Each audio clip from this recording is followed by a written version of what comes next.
Saya pernah, anak-anak saya punya anak kembar di rumah, umur 2 tahun.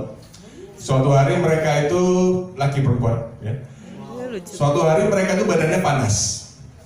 Jadi pada hari itu istri saya bilang, coba kuantum kita pinjamkan ke mereka deh, biar mereka bisa punya harmoni yang bagus. Ya sudah, saya setuju. Nah, pas malam itu kita pinjamkan, waduh, saya yang nggak bisa tidur. Itu ya baru berasa, ya. 2 hari saya pinjamkan ke mereka, itu panasnya udah turun, nggak kita bawa ke dokter ya.